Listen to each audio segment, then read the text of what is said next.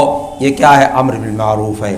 اور دوسرا کیا ہے؟ تنہون عن المنکر، منکر سے، بری باتوں سے، فواحش سے، فواحش کو فاحشہ ہونا سمجھانا، منکر برائی کا برائی ہونا سمجھانا، اس کا گھناؤنا ہونا سمجھانا، جیسا نبی پاک صلی اللہ علیہ وسلم نے حدیثوں میں بیان فرمایا ہے۔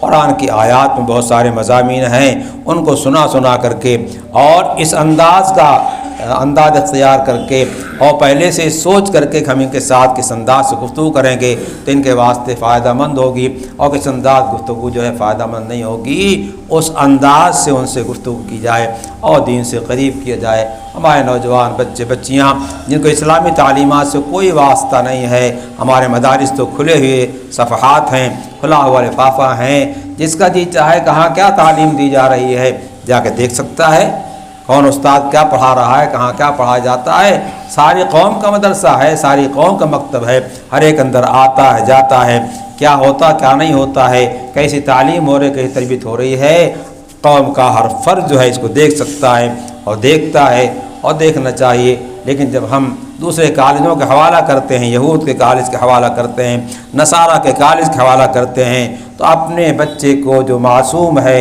ابھی نہ کچھ نہیں جانتا ہے، اس کا دل جو ہے ابھی نرم ہے، اس پہ جو ڈال دیا جائے گا وہ آ جائے گا، وہ گیٹ پہ پہنچا کر کے ہم گیٹ آؤٹ ہو جاتے ہیں۔ اندر کیا کیا جا رہا کیا نہیں کیا جا رہا ہم کو اور آپ کو پتہ نہیں ہے۔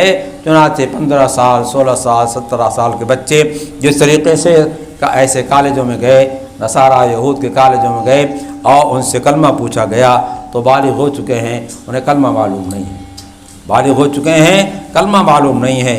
باہر کے ملکوں میں ہمارے با حضرات تشریف لے گئے تھے، جب باہر ایئرپورٹ سے نکلے ہیں، ایک ہوٹل پہ ٹھہرے ہیں، میزبان کے آنے میں تاخیر ہو رہی تھی، ایک خاتون نے وہاں جو ہے ان کو چھیڑا اور کہا آپ لوگ ہندوستان میں جو ہے عورتوں پہ اس قدر ظلم کیوں کرتے ہیں؟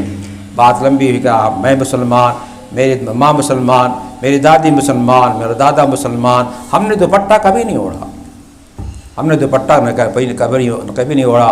مولانا محمود راجستھانی تھے، انہوں نے پوچھا کہ اچھا آپ کو کلمہ یاد ہے؟ کلمہ آپ جانتے ہیں کیا؟ کلمہ کیا چیز ہے؟ کلمہ کیا چیز ہے؟ تو مولانا پڑھا لا الہ الا اللہ محمد رسول اللہ۔ تو اس خاتون نے کہا جو اپنے ایک مسلمان کہہ رہی تھی اور اپنی پشت کو مسلمان بتا رہی تھی، انہوں نے کہا ہاں رسول اللہ سنا ہے، رسول اللہ سنا ہے۔ باہر جو مسلمانوں کی گنتیاں شمار کی جا رہی ہیں وہ گنتیاں تو شمار میں آ رہی ہیں، لیکن وہ اسلام کے لحاظ سے مسلمان ہیں یا ان کی برادری مسلمان چلی آئی اس کے لحاظ سے ہیں، اس کا کچھ پتہ نہیں ہے۔ ہماری آپ کی ذمہ داری بنتی ہے کہ ہم علم کے لحاظ سے، عمل کے لحاظ سے، اخلاق کے لحاظ سے، ظاہر کے لحاظ سے، باطن کے لحاظ سے اپنے کو سنت کا تابع دار بنائیں، سنت پر عمل بنائیں اور لوگوں کو سنت پہ لانے کی کوشش کریں۔ میں نے آپ کے سامنے قرآن کریم کی آیت پڑھی ہے، یا ایھا الذین آمنوا اتقوا اللہ وکونوا مع الصادقین، اے ایمان والو تقوی اختیار کرو۔ تقوی کہاں ہے؟ تقوی زبان پہ نہیں، تقوی دل کے اندر ہے۔ جب دل کے اندر تقوی ہوگا تو اسی سے آنکھ متاثر ہو کر کے تقوی اختیار کرے گی، زبان تقوی اختیار کرے گی، کان تقوی اختیار کرے گا، اعضاء و جوارح تقوی اختیار کریں گے۔ اللہ کے حبیب صلی اللہ علیہ وسلم نے ارشاد فرمایا الا ان تقوی ہا ہونا، الا ان تقوی ہا ہونا، الا ان تقوی ہا ہونا۔ تقوی کا محل جو ہے دل ہے، ایمان کا محل ذکر ہے، دل ہے، اور تقوی اختیار کیا جائے اور اللہ کی معرفت و محبت اختیار کی جائے، عقائد صحیحہ خود اختیار کی جائیں، عقائد صحیحہ کو قوم کے اندر جو ہے اجاگر کرنے کی، ان کے دلوں میں بٹھانے کی جو ہے صحیح کی جائے، اور اپنا ایک مزاج بنا جائے کہ ہمارا دل جو ہے وہ زندہ ہو جائے، ہمارے دل میں اللہ کی یاد ہو جائے۔ یاد کہاں ہوتی ہے؟ دل کے اندر ہوتی ہے۔ حدیث پاک میں اللہ کے حبیب صلی اللہ علیہ وسلم نے ارشاد فرمایا مثل الذی یذکر ربہ والذی لا یذکر، ایک وہ شخص ہے جو اللہ کی یاد کرتا ہے اور ایک وہ شخص جو اللہ کی یاد میں لگا ہوا نہیں ہے، دونوں کی مثال کیا ہے؟ اللہ کو کا ذکر کرنے والا جو ہے اس کی مثال زندہ کی ہے، اور اللہ کا ذکر نہ کرنے والا اس کی مثال کیا ہے؟ مردہ ہے۔ ہمارے دل میں جب ہم محنت کریں گے، مجاہدہ کریں گے، اکابر صوفیہ کے ساتھ تعلق قائم کریں گے، اہل تقویٰ کے ساتھ اٹھیں گے بیٹھیں گے، تو ہمارے دل میں کیفیت پیدا ہوگی ذکر سے، تلاوت سے اور نمازوں سے اور دینی عقائد استعمال کرنے سے، اس کو سمجھنے بوجھنے سے، دل میں پیوست کرنے سے ہمارے دل کے اندر اللہ کی ذات آئے گی۔ ہمارا یہ استحضار اللہ تعالی کی طرف سے کیا ہے؟ مطلوب ہے۔ فرماتے ہیں کہ یہ تصور کرو کہ اللہ تم کو دیکھ رہا ہے، یہ تصور کرو کہ اللہ تم کو دیکھ رہا ہے۔ جب ہم اس تصور کو قائم کرنا چاہیں گے تو اس تصور قائم کرنے کے واسطے کچھ مجاہدہ کرنا پڑے گا اور کچھ دیر تنہائی میں بیٹھنا پڑے گا، اللہ ذکر کرنا پڑے گا۔ اللہ نے ارشاد فرمایا وَاذْكُرِ اسْمَ رَبِّكَ وَتَبَتَّلْ تَبْتِيلًا، اپنے رب کا نام بار بار لیتے رہو اور اس کے واسطے، نام لینے کے واسطے کچھ دیر تنہائی اختیار کرو، تنہائی میں بیٹھ کر کے اللہ اللہ پڑھو، لا الہ الا اللہ پڑھو، قرآن کریم کی تلاوت کرو، تو دل کی دنیا جو ہے وہ آباد ہوگی اور ایک دن وہ کیفیت ہو جائے گی۔ ہم جہاں جائیں گے، جدھر جائیں گے ادھر جو ہے اللہ کی ذات کا استحضار ہوگا، پھر آنکھ صحیح استعمال ہوگی، زبان صحیح استعمال ہوگی، کان صحیح استعمال ہوگا، ہمارے اعضاء و جوارح صحیح استعمال ہوں گے، ہمارا ہر کام اس انداز سے ہوگا کہ ہم کو اللہ دیکھ رہا ہے، ہمارا آقا مولا دیکھ رہا ہے۔ آقا مولا کے سامنے ہم اللہ کے حکم کے خلاف، اس کی مرضی کے خلاف، رسول سنت کے خلاف ہم کیسے عمل کر سکتے ہیں؟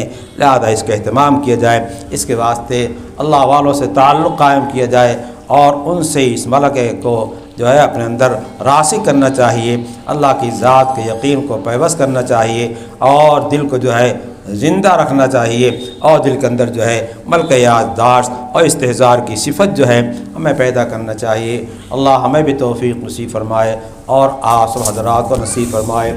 وآخر دعوانا الحمدللہ۔